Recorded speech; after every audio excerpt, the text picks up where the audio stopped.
is what you got for me.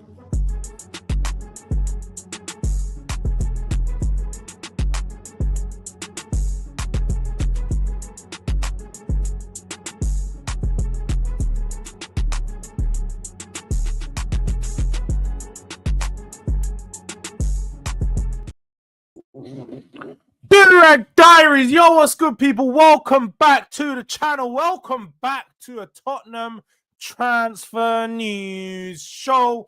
Here, we're going to try and make this an every Monday morning thing, maybe 10 a.m. Let's see if this time works, see what you people are saying. But what's good to everyone in the chat? Make sure you smash a like button on your way in. Make sure you have your early morning coffee, your drink, because this is all I got. Someone brought me one yesterday. So if you want to get me another coffee, you can scan it over there. But I've got one right now. But as you can see, there is a hijacked attempt going on. There's been hijacks all over the gaff. Spurs haven't been involved in any robberies, which is madness. Yeah, because Tottenham is the home of robberies. Let's have it real. Tottenham is the home of where all of that stuff goes on. But there may be a hijack over these sides. Before we get into any of that, let's check in with the chat then, check in with the people then, see how everyone is doing. How has your weekend been? How's everyone feeling since the Ange news dropped? Obviously, we done a stream on Saturday morning where we went through it a bit more in detail. What's to happen next? What's happening with Ange? How I feel about it. But how are you guys feeling about it? It's been a few days since the news broke, and usually during that time, there's a few stages of grief. And as we've seen, there is some people that are going through that at this moment in time. Some people are still very upset. Some people are going on like they've had the breakup of their life. They've lost the love of their life. They're out here telling me, oh, the most successful manager of my lifetime is gone. How can this club do this to me? Even when we're rubbish, that I'm unhappy. Now when I'm happy, they want to make me sad. Oh, shut up. Shut up. We're on to newer, better, bigger things. Moving onwards from Ange. And supposedly, Thomas Frank is the manager that is going to be Spurs man. It looks very likely that Thomas Frank is going to take over at Tottenham, if you are to believe all of the reports coming out at this moment in time. The Danish himself, he's coming, and he's going to be the man to take over. So let me know your thoughts on Frank. Let me know how you guys think about that potential appointment. But let's big up to the chat. Man, like Jum started it off with Durag. I don't even know why it's gone grey again. I do not know why. And it's bugging me. Yeah, because we already know it should be green. It should be blue. It should be blue. I don't know what's going on. Man, like JP, I want JP. Chills says, yo, J, big up to you. Who's JP? Oh, Joao Pedro.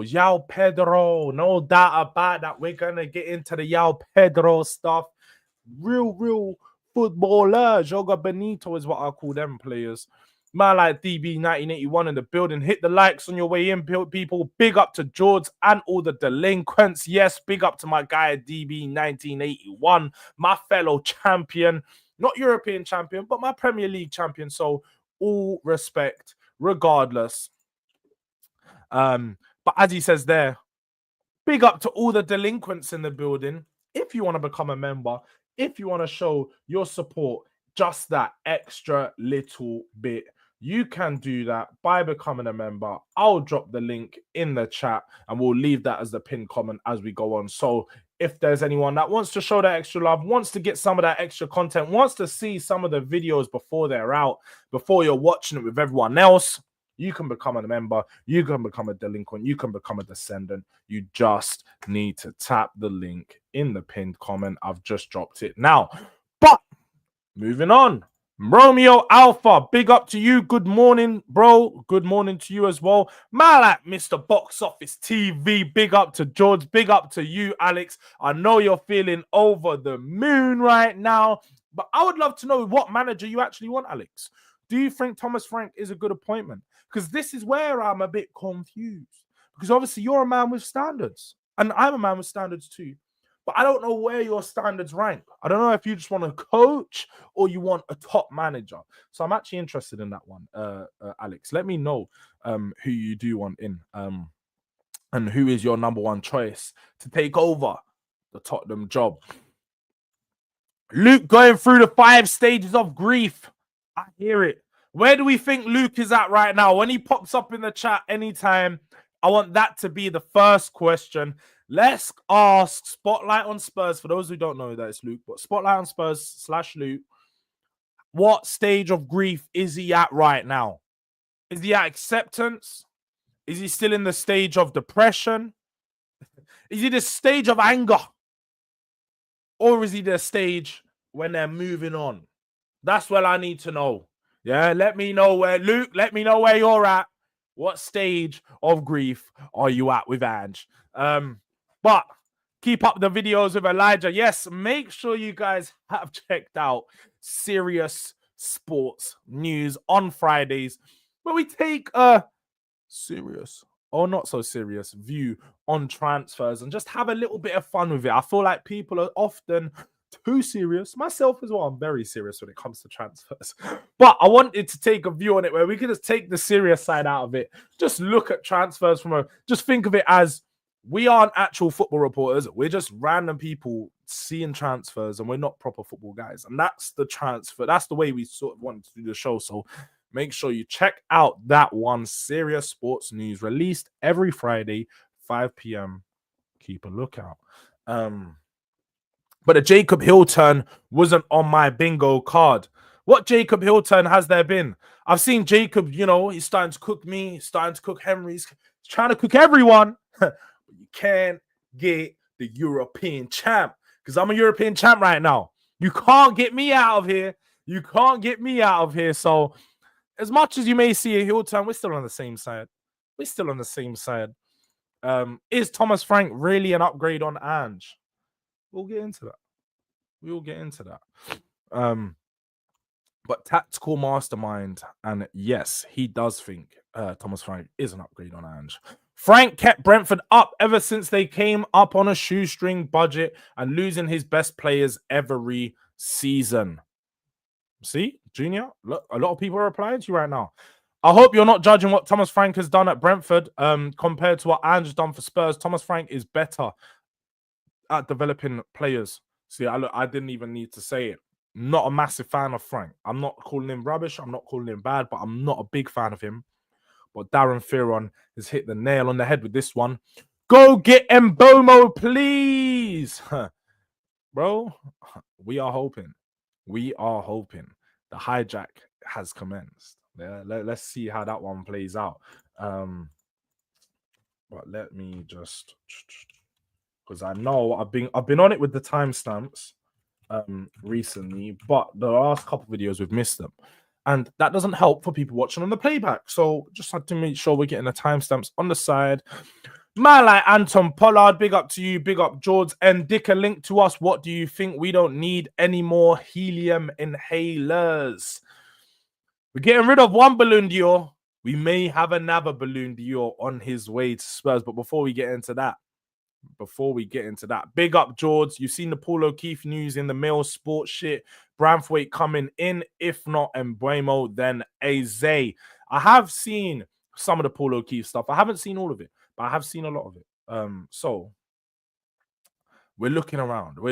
You're going to see loads this week on transfer stories of Spurs. And I'm pretty sure onwards from this week, you're probably going to have more transfer stories than ever, because the managerial situation is going to be sorted out, and Spurs are going to look to make moves very quickly off the back of appointing their manager. So keep a lookout for the news. Tap the post notification bell. Ange is the European champ, and so am I. So am I. If we get Frank, I'm going to do the irritating, delusional thing and start predicting 3-4-0 scorelines every week. Need some people to feel the delusion. That is a why, John. Can't even lie.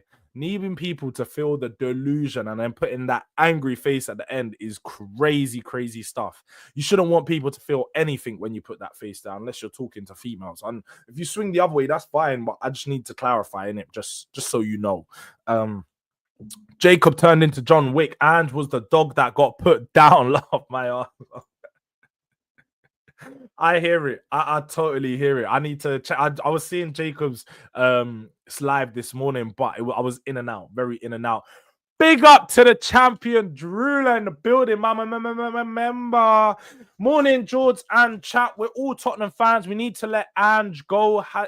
Let go, Ange. He has gone now. Yes, he gave us the best give ever, but we have to move on. Frank doesn't excite me, but we need to get behind him. And you know the key thing with this, Drula, is people seem to forget when Ange came in, nobody wanted Ange. Absolutely no one. Everyone thought going from Conte to Ange was a downgrade. We all knew that was a downgrade. Everyone accepted it was a downgrade, and not many people got behind the backing of Ange from the jump. It was after months of seeing him having some interviews, you start to buy into him, into his style, into his way of play, seeing the exciting, the fact that we went to 10 games unbeaten for the start of the season. Like, that's when fans got behind him. It was never straight away. So Frank will win over the fans, and people need to realize he probably will win you over. Just make sure when he does come in, you're not fully against it. Don't do the thing is, he's rubbish, don't want him, and you're just, I'm not saying you need to do what I'm going to do, but what I will do is I'm not all for this Frank coming in, but when he does come in, you evaluate everything that's going on as it's going on. And if you like things he does, you praise him for it. If you don't like things he does, you get onto him for it. But that's about it. You don't need to keep doing, get him out of my club every week, get him out, because it's not going to happen. Let's at least give him some backing, supporting, and hopefully the positivity is going to breed and manifest another trophy. Let's see. But without further ado, we are going to get into some of the transfer news. And as you can see, I suppose, who should we start with? I'll go with the oldest news. Because this news come out maybe a week or so ago, and I wasn't going to address it. But I've seen a few reports, and also since this person has become a bit more reliable over the past couple of weeks, I'm like, all right, I might be hearing what you're communicating. Because it looks well and truly like he's been good. He's been good ITK for this window. So, without further ado, to reveal the first target of this window, we are going to man like Balloon Dior himself, Nkunku. As you can see here with the report from Ben Jacobs, Tottenham have inquired about Christopher Nkunku of Chelsea and are currently the most concrete option of Premier League clubs for his signature. Oh my God. That burnt my mouth. Madness. There we go. Yo, my tongue's on fire. Back to it. Yeah. I'm not gonna lie, Junior. Trula, I don't even like to this, but that does sound a bit mad, innit? That does sound a bit. I'm just saying. It's a bit early to be talking like that, isn't it? But onwards, focus. Nkunku to Spurs. Now, I want to make it very clear. I am not, and just clarify, you can't pause Drula. You just need to tell her it sounds a bit mad, but you can't pause Drula. That you just can't pause her. That don't make sense. Just, it sounded a bit mad. That's all. I just gave her the warning. That's it. Just the warning. But I am not a fan of Nkunku. Not a fan of Nkunku. You just have to look at his underlying numbers since becoming a Chelsea player. He joined 2 seasons ago, and during those 2 seasons has done absolutely nothing. He's done absolutely nothing.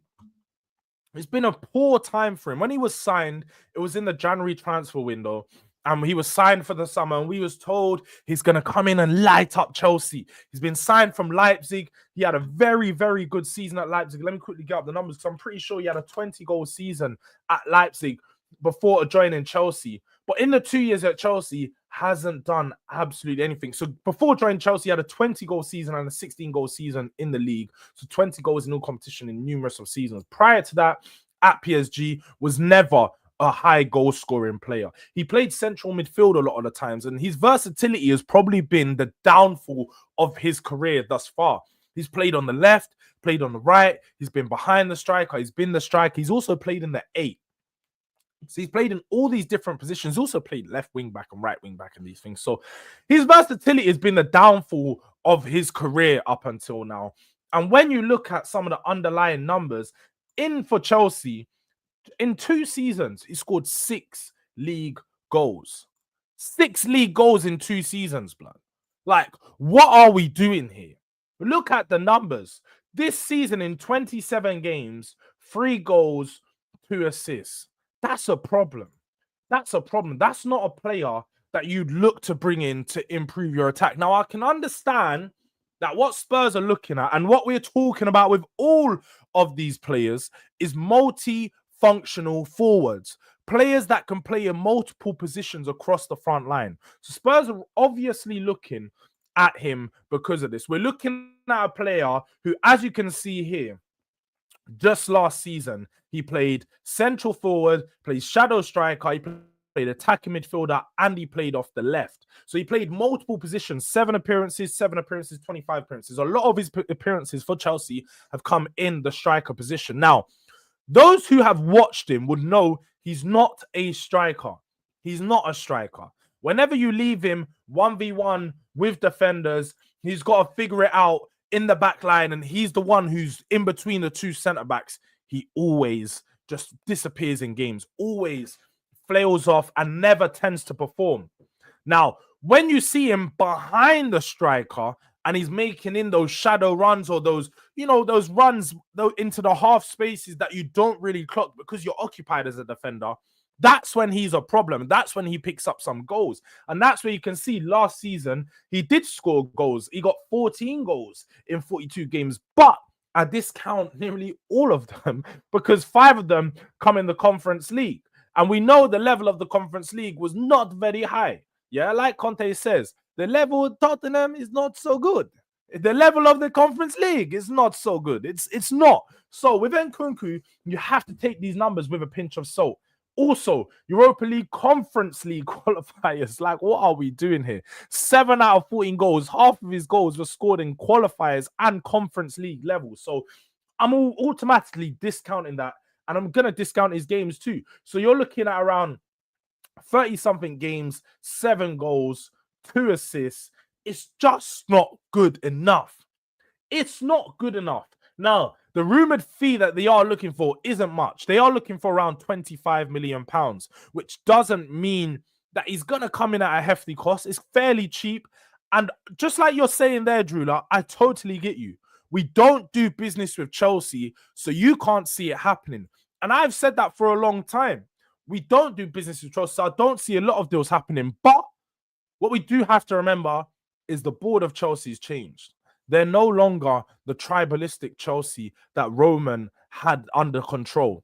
After 20 years of that Chelsea that we was battling with, that we hated, let's be right, this Chelsea team right now is open and willing to help all their rivals out. We're seeing right now in just this window, Kepa is on his way to Arsenal. Yeah, he's a backup goalkeeper. Yeah, he's 5 million. They signed him for 72 odd million. They've lost 67 million pounds on that deal to sell him to a rival. Whether or not he's going to be a backup option or not, you shouldn't want to improve a rival. Or I suppose Kepa's not really an improvement, in it. Kepa's a bit of a mess, so you can understand on that sense. But my point stands. They're willing to negotiate with Arsenal. They're willing to negotiate with Liverpool. They're willing to negotiate with Manchester United. So they are willing to work with rival clubs out to go and get rid of their players. So there wouldn't be a surprise if we do eventually see Tottenham and Chelsea take up some transfer business in this window. But if there's any player that we are going to be good negotiating for, it definitely cannot be this absolute fraud. Balloon Dior. Like, who even walks around the game with a balloon in their socket? Like, do you not have other stuff to be thinking about? He every single game puts a balloon in his socket. So in the Premier League, he would have played 24 games with a balloon in his socket that never got used. That never got used.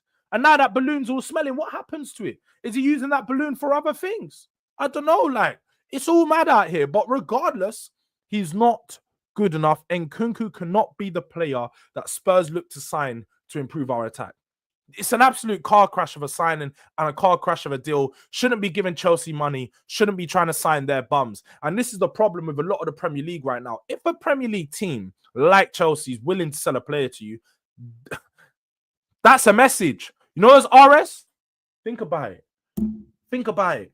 If they're willing to sell you one of their players and you're a rival, in fact, you're Tottenham, your direct rival, the club that they hate the most, think about it. There's clearly reasons why Nkunku is not the guy. Yeah? Let's remember that one. So, big up to my guy Hyper, another member in the building. Big up Durag Diaries. Smash the like button, people, as he says here. Don't take a second. It don't cost a thing. So get your hand on that like button. Now, moving on from Christopher Nkunku, the fraud. Yeah. Because I've had enough of talking about dirty Chelsea players because we don't need them anywhere near our club. We honestly don't need Chelsea players anywhere near our club. And with that with that in mind, the next player we're going to be talking about is this man here. Joao Pedro. Oh, I've got a little pop-up telling me that I may have frozen. If I froze, let me know. We're going to reset.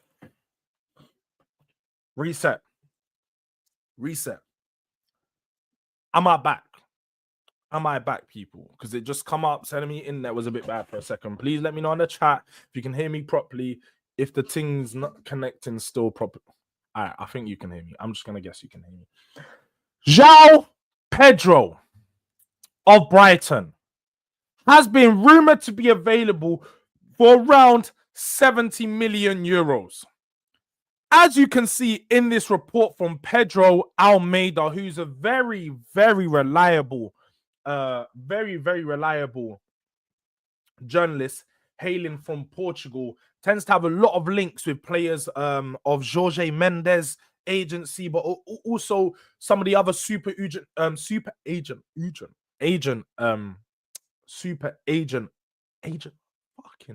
agencies. Let's just say that. Super agent agencies. Yeah. Exclusive. Tottenham are making a move for Brighton player Joao Pedro. So as you can see there, Tottenham are looking to sign the Brazilian forward, the Brazilian star, Joao Pedro from Brighton. Now, Dutch, you ask here, why do we want him? Now, let me just explain this to you. Similar to Nkunku, he has that versatility factor. So we can have a look at his transfer market, and you're going to see something very similar. And you may think I've generally got the same player up. Because as you can see here, and it's very clear to see what Spurs is looking for this window. Multi-functional forward. You're going to keep hearing that come out of my mouth because that's the thing that Spurs briefed us with. And that's what we're looking at today. You can see here, Joao Pedro has played a multitude of positions for Brighton. In the centre forward, in the shadow striker role, in the attacking midfielder role, in the left wing position. Now, obviously, when you watch Joao Pedro, whether you've seen him at Brighton, whether you've seen him at Watford, one of the key things you would know that he's a top centre forward. He's a player that plays in the strike, will be deployed as the number 9. But even when he's in the number 9, he tends to he'll go off to the left, go off to the right. He's a striker that likes to pick up the ball in the wider areas. Very similar to his Brazilian counterpart in Gabriel Jesus. As you can see with regards to the numbers, he's not a top goal scorer now. He's not a player that comes in and scores 25 goals in a season. That's not his game. His game is actually thrives off of the link-up play. He's really good striker who actually in his academy days, I done some reading up, and he used to play defensive midfield.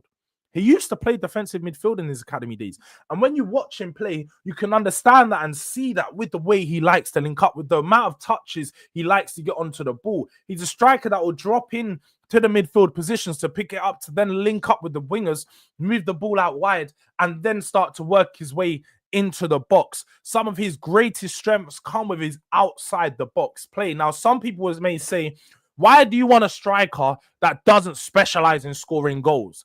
I want a player that specializes in link up and a player that's ready to take the next step in his career. When I watch Joao Pedro, one of the things I think and see is that he's ready for that next big move. He's only got 10 goals in 27 appearances for Brighton. Yes, they're actually a very good attacking team, so we're not going to talk about them like they play low blocks. He didn't have that many chances and so on and so forth.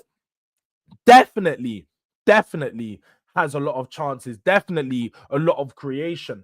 But I do feel like at Tottenham, when you have better wingers at your disposal, a better system at your disposal, you'll be able to get more from them. Also, we have to take into consideration the manager that is supposedly coming into Spurs.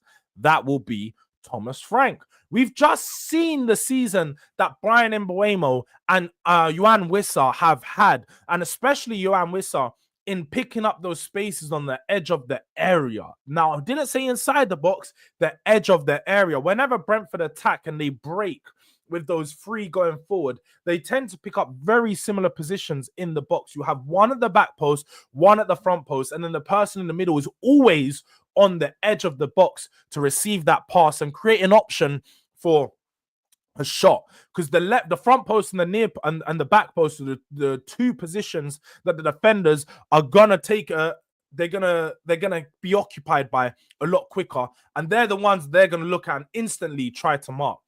So that player used to come to the edge, used to be Joao Pedro to finish it away. That could be the position that Joao Pedro takes up on the pitch. That could be the type of way Joao Pedro plays for Tottenham, and I already envision that. I envision that when you have Thomas Frank as manager, he's going to look to deploy him in that way. Maybe have him playing behind Solanke sometimes, so Solanke creates that first option and he can be that second option. Also, as you can see here, he plays off the left, he can play in the middle. Who do we have in the team that can do that? That would be a direct replacement. Man like the pigeon himself, Richarlison. Spurs want £60 million or close to recoup the fee that we paid from Everton for Richarlison. Joao Pedro is pretty much the exact same money. Now, I hear what some people are saying in the chat. I see Jula, very versatile, but £70 million. It's 70 million euros for one, so it's around 65, 60 million pounds. Yeah, but that would include add-ons. Now, why do we want B-Tech Gabriel Jesus for £70 million? Again, we paid £60 million for Richarlison.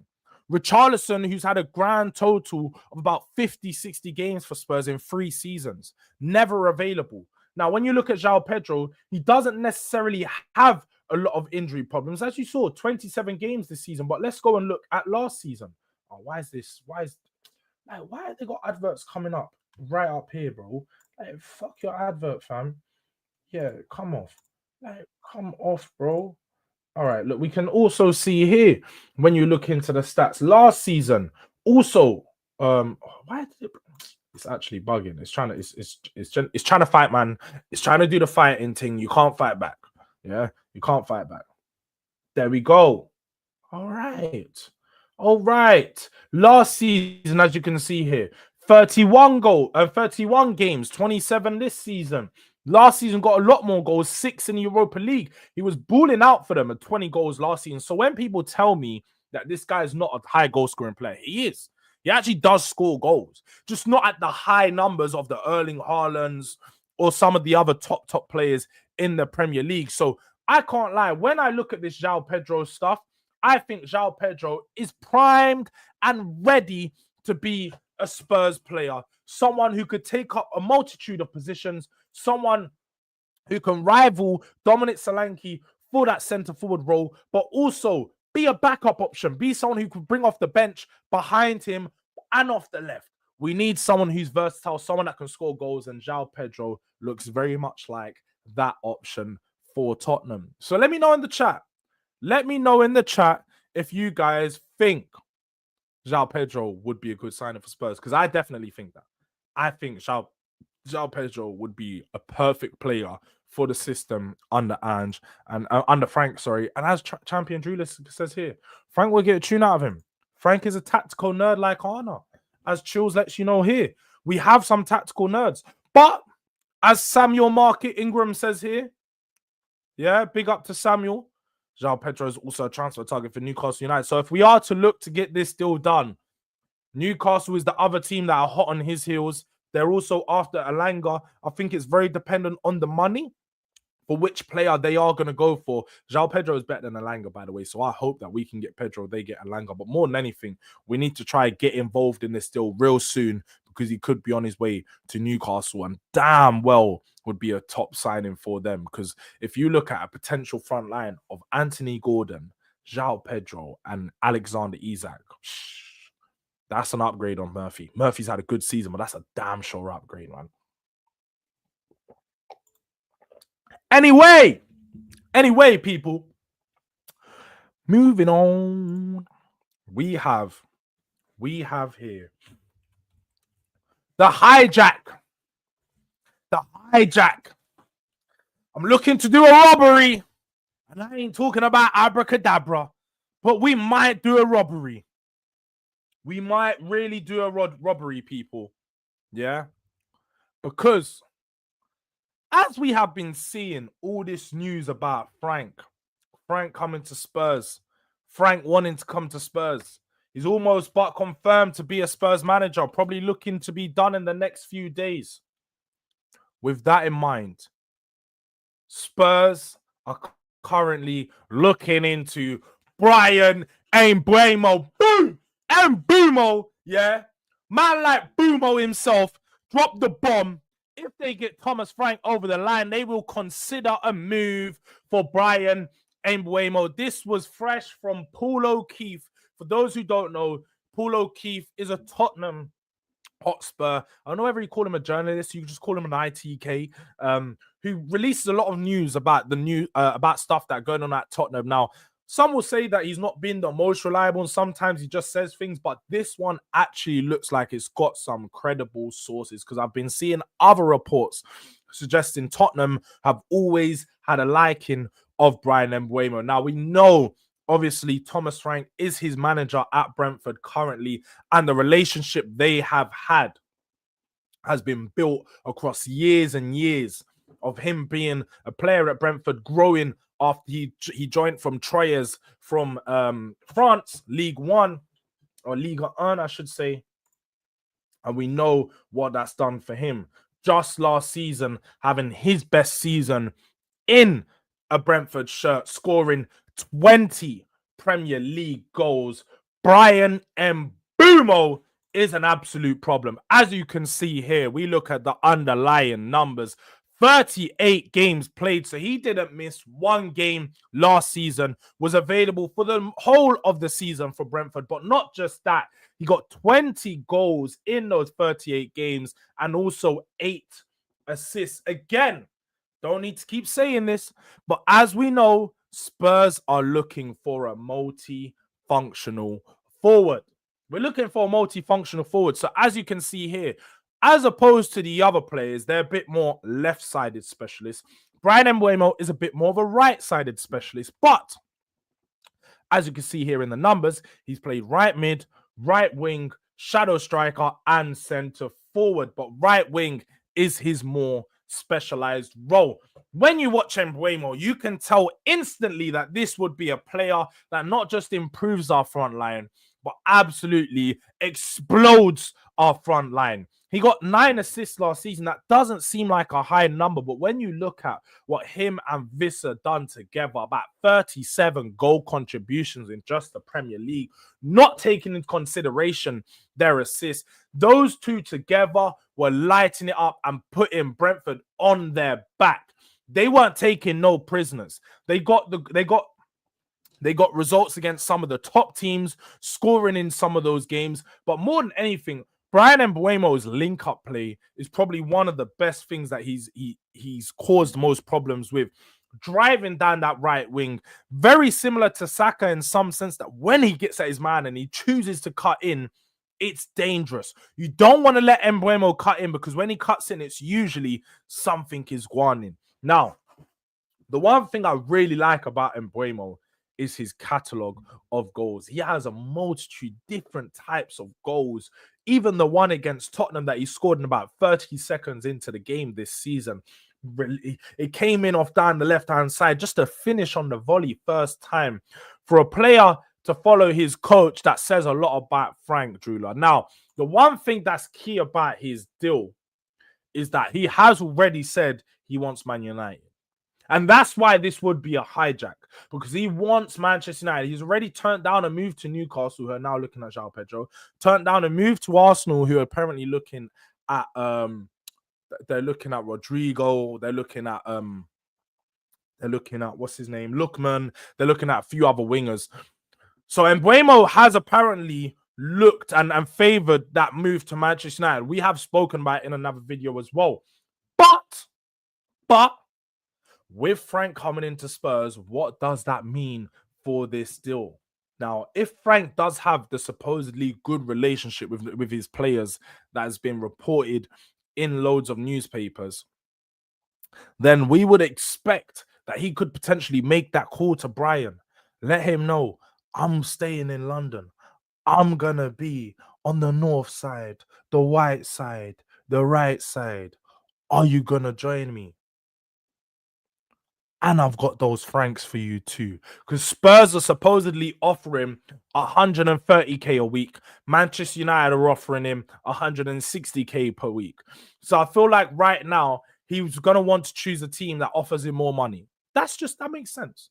That totally makes sense. We can't take nothing away from him. But if it's only a difference of 20, 30k, I think that he's going to choose the team that's going to put him in a better position for his career. And also, if you come to Spurs and have a good year, you'll earn yourself a new contract. One of the things I actually like about Mbuemo the most, and what some people clearly don't know, and it's because of his Barlet, yeah? Mr. BBL Bandit, he's got the BBL hedge. BBL Barlet. I know he was supposed to go to Man United to join KG flexing them, man. We're going to bring him over to the Spurs, get him a Turkish hairline and all these things. But he's only 25 years old. He's only 25 years old. So he's a young player. He's a player that fits perfectly into what Spurs are looking at this season, because the news coming out of Spurs has been, and I saw this today, it was also from Paul O'Keefe, that Spurs will be targeting players aged 23 to 27 in this window. We're looking for a bit more experience, not older players, not 30-year-olds, but experienced players. Players that have played at the Premier League level, players that are ready to take on the Champions League. Whether they've played Champions League or not so far, players that are ready to take that leap into the Champions League football. Just like Drula says there, we can give him that. Manchester United got one game a week. So he may play 38 games a season, but that's about it. At Spurs, you're going to get about 50 games.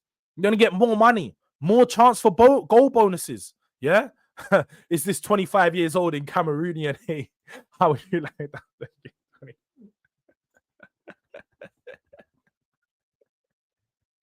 All right, don't kill me. Don't kill me. But we can offer him a lot more that Manchester United can't. So when I look at this potential hijack, it looks like, to me, a deal that looks very possible, a deal that looks very able.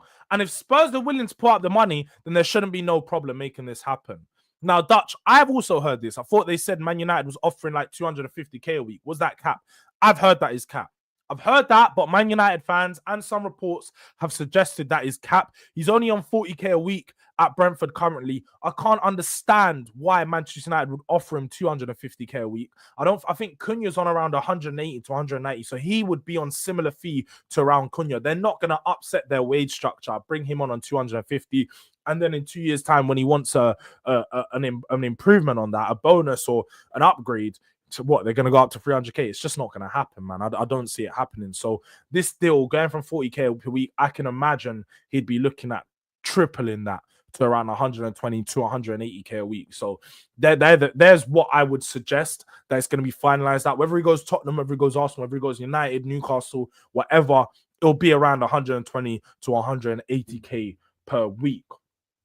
But Bryan Mbeumo is very much a top option for Tottenham and a realistic option at that. So keep an eye on this move. Spurs may make the hijack of the window with this deal, because we saw how gassed Man United fans were heard when they got Bryan Mbeumo. They're already starting on talking about, oh, we got the best attack in the league. Xerxes, Cunha, and Mbuemo. Is that the best attack in the league? All of this stuff, we'll see. See me, I only start doing those talks when I see players with the shirts. You know, they got to have the fingers like this so you know it's proper. When they have the shirt like that, that's when I'm going to start talking about, oh, what's my attack saying? Until then, I don't know, man. I don't know. But I can't believe Hooks thinks he's too mature for why like spray isn't 43. He's getting mad. He's going mad, UK Drilly. He's going mad. Man thinks he's too mature for wires now. When all 2-3 weeks ago, he was all trying to do up wires. So when you're next in Hooks' chat and he starts doing wire, just go, man's all sounding like them fucking birds from Nemo, blood. That's what he... That's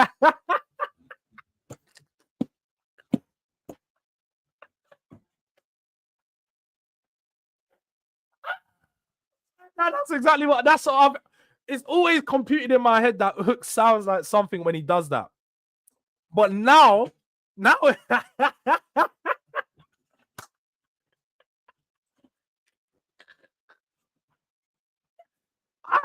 Hook sounds like the birds in Nemo, cuz. All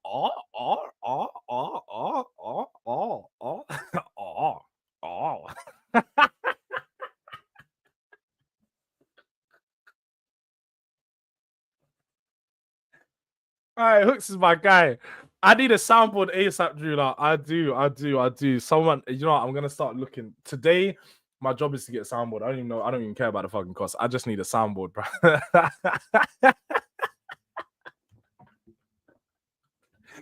Oh my god.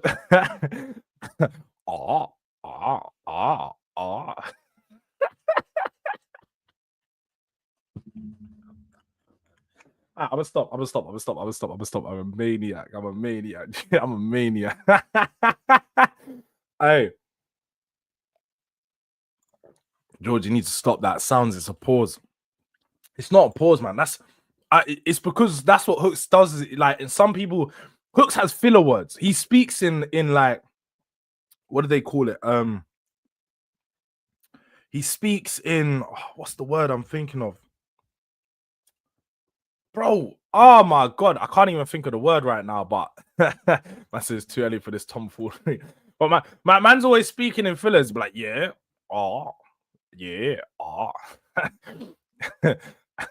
But anyways, back to transfer news, and away from Hooks, yeah. We're going to move on to the comparison. We're going to move on to the comparison section because, as you guys know, we do the Tottenham transfer show and Tottenham transfer news. We do the updates on them, and then we start the to compare the players and what the signings could be like for Tottenham with the stats. We're only comparing them by stats because, obviously, I might actually do some. If you guys want me to do some like highlight watch-alongs, I could do that. I've seen some channels do that. They watch the highlights, tell you guys what they think. But I feel like, because especially these guys are Premier League players, we should all know what they're like on the eye test. So then we just have to look at the data test to see if they pass there. Now, the one thing I'm going to say is with this data, especially the data MB ones, we can't compare Mbuemo to Nkunku and Pedro because they're considered strikers on data MB as opposed to Mbuemo being considered a winger. So, finally, as J Spurs says, this one's for the stat nerds. Because we got to fulfill what everyone wants. Done the eye test. Told you guys what I think on the eye test. Now, this one's for the stats. This one is for the stat nerds. So, going to share it right here. And you're going to see here, we're going to have a look at Bryan Mbeumo's underlying numbers. Let me just make sure I've got those.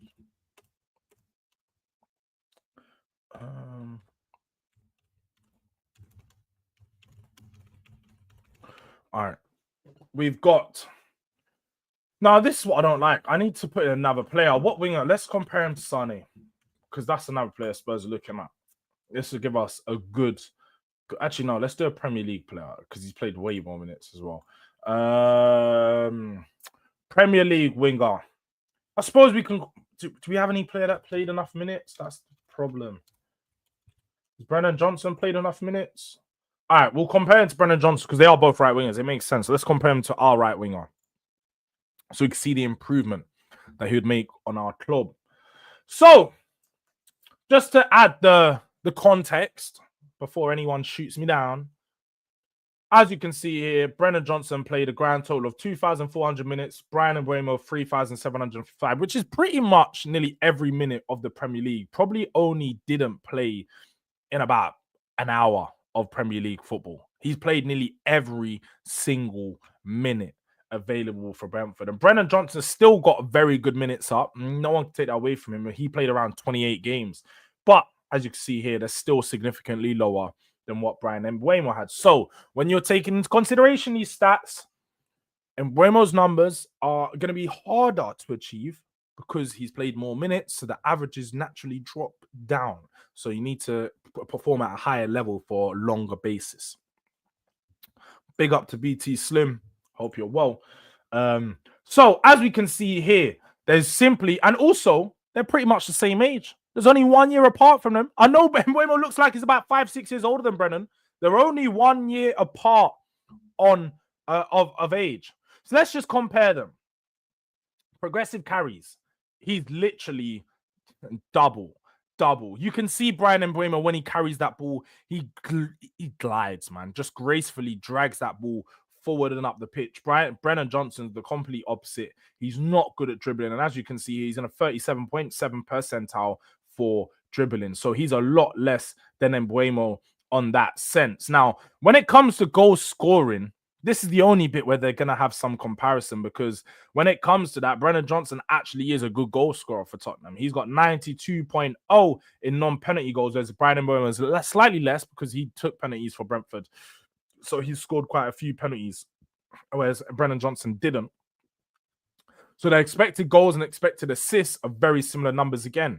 They're very similar in this sense. But as you can see in every other metric, don't even need to go through the individual numbers, to be fair. You can just see here by looking at it, Bryan Mbeumo absolutely covers Brennan Johnson in everything we do. So when you look at the attacking actions, it's 68.8 as opposed to 37.5. Key passes, 84.5, 43.5. Like everything, he's just way better than him. So there's simply no comparison between Mbuemo and Brennan Johnson. You can tell here very simply, Bryan Mbeumo is levels above Brennan Johnson. Now, this is where we get a more interesting comparison, because you have Joao Pedro and Nkunku, two players that play very similar positions. But as you can see here, they are very different types of players. Now, as I would look at this graph, I would tell you Joao Pedro, from the eye test, I did say Joao Pedro is the better of the two. No doubt about that. Much better. But also the stats prove that he's played more minutes. So again, the averages are harder to achieve. But you can see the difference in their age. Joao Pedro is 23. So he fits within that age range that Spurs are looking for, between 23 and 27, whereas Nkunku's on the upper echelon of that. Now, passes received in those final third areas, Nkunku's 93.5, Joao Pedro 91.8. Aerial ability, Joao Pedro is a lot stronger. He's a lot more tenacious. He goes in for challenges a bit more. Will put his elbow into someone. We all saw that horrid challenge that he tried. I can't even lie. Bro could have got an AM for that, trying to elbow man in his back, turn around. He was about to clean someone's nose straight off their face. But can't lie, I like tenacious players. If man them don't know about Eric Cantona, don't know about Romario, these players are old school. They'll put a boot in your chest if need be. Zinedine Zidane, headbutting man. Like, I'm on all of that. I want players that are willing to fight for the badge. And we're replacing Richarlison with another Brazilian. It needs to be a Brazilian who's got that They got that dog. Yeah. And I ain't talking about that puppy chihuahua stuff. I'm talking about XL bully. Yeah. One of them ones. One of so Joao Pedro's definitely got that dog. Yeah, he's got that wild dog in it. Might be a Rottweiler or something. Like, my man's just out here on the streets. He really grew up in the favelas. Yeah. So I need a player that's willing to fight. So aerial ability, you can see, is a lot better than Nkunku out. Non-penalty goals, and Nkunku scored penalty goals, so his is naturally a little bit Joao Pedro scored a few penalty goals, so Nkunku's is naturally a little bit higher. Also didn't really take penalties for them. Expected goals is a lot lower than Joao Pedro, 73.7 percentile, which is fairly decent for his age and position. Passes to the box. Now, this is where he actually does excel because, like I said, his link-up play and his actual creation is very, very good. He likes to be on the edge of the box, making plays for other people in front of them. That's what Joao Pedro does. And as you can see, his passes to the box in a 91.0 percentile. Expected assists, 82.0. They're exactly the same in that sense. And then attacking actions, that's what you can see. He is one of the best in the Premier League when it comes to attacking actions for a striker. Someone that's always looking to play forward, someone that's always looking to create, to score, to shoot. Joao Pedro is an out and out striker, baller, player to lead the front line or be in and around that front line. For me, Joao Pedro is the one. Joao Pedro is the one.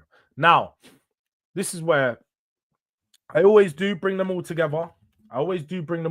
So if you bear with me, we will get up their stats on the squawker, just to do a quick run through.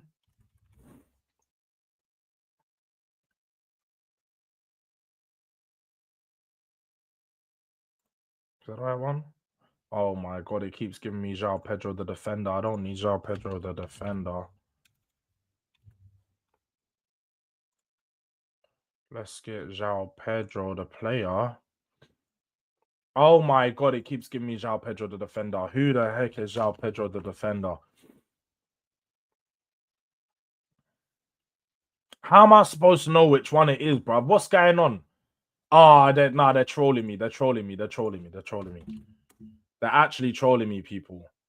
They're actually trolling me, bruv.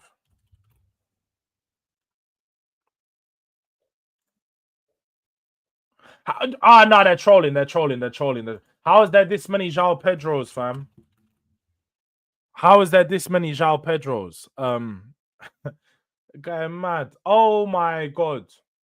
Oh my god. No. Why is the Brighton one not first? Oh my god. No. They're going mad.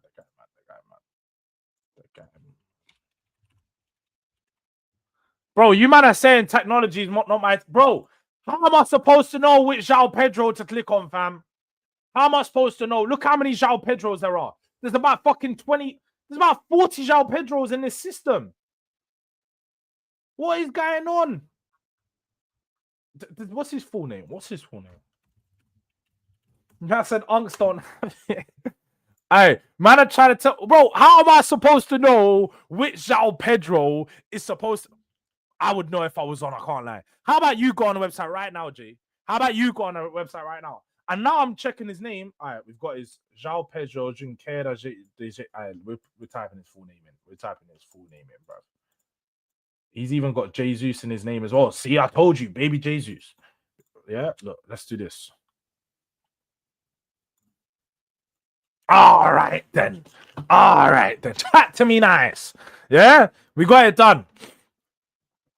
Chills, trust me, bro. There was about 20 Joao Pedros in this system, and man, them are getting on to me because they're not showing badges. They're just making me click on one Pedro to another Pedro to another Pedro, bro. All right. I don't know why they're shut. Let's get Premier League.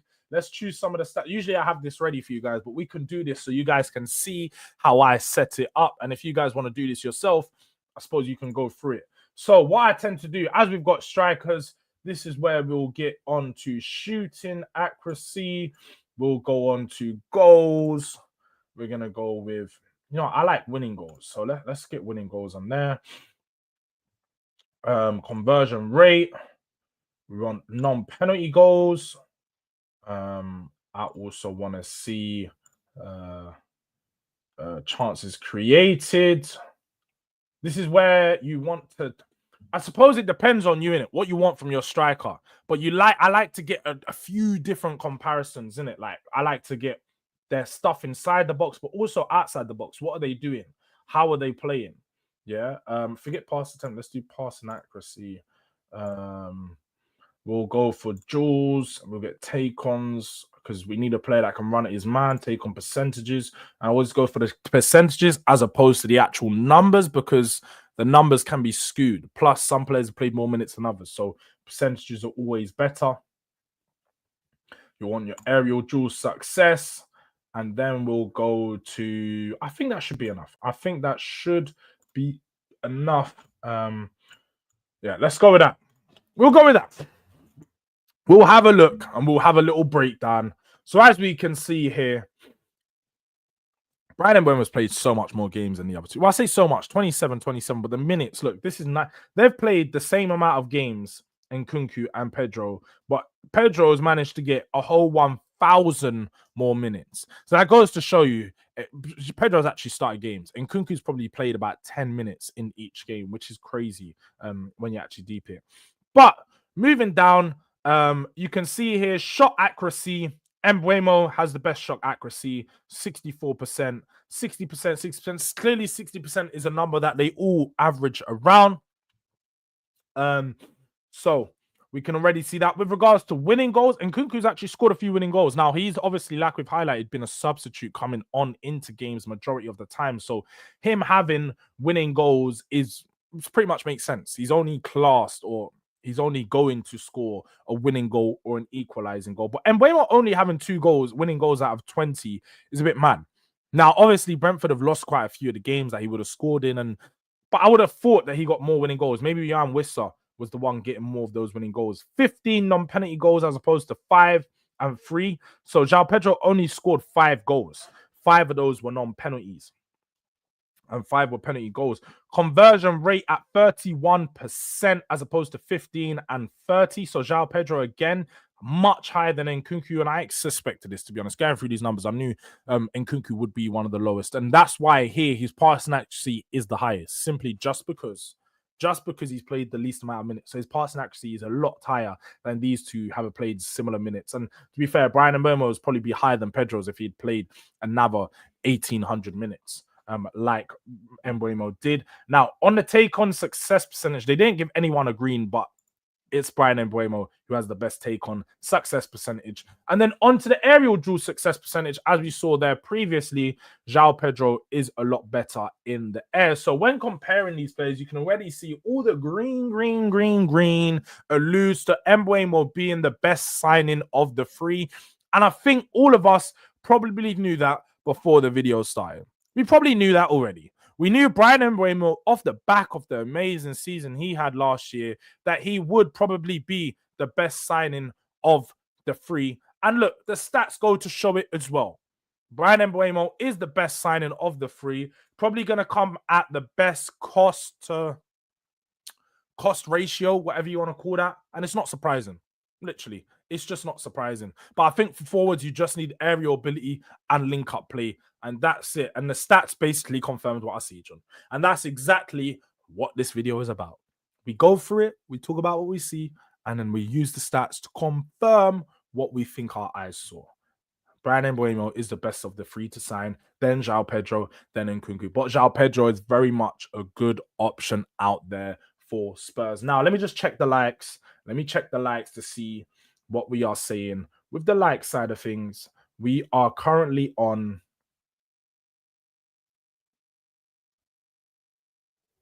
It's not the number that I think I'm seeing. I'm gonna refresh because I feel like it's the number I think I'm seeing, which is mad. Because I haven't asked that much. Man, I'm a guy mad. 19 likes. Mods weren't doing their thing. I see what it is. Basically a color thing. Definitely a color thing. But it's cool. It's cool. I hear it. We're only on 19 likes. So smash the likes, people, for everyone that's still inside.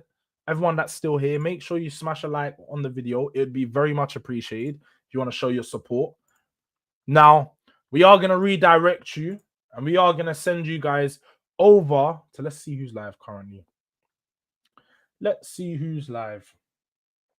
You've got, man, like, you got Kopish live.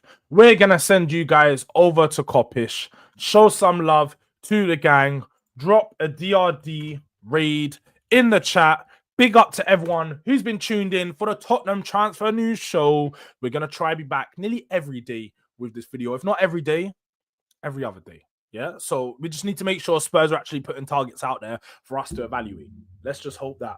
But on other news, we've got more videos coming out, more content coming every single day. So look out for the upload side of things. Tap the post notification bell to stay up to date with all the uploads. Scan the QR code because I can't even lie. Look, as you can see, my coffee's done. My coffee's done. So your appreciation, scan to buy me a coffee with that barcode. And also make sure you follow me on all my other social platforms. We will be back. We will be back maybe later on today. Who knows? Let's just keep an eye and see how the Spurs world news goes. Until next time, this has been your boy Durag Diaries, and we are out. Peace.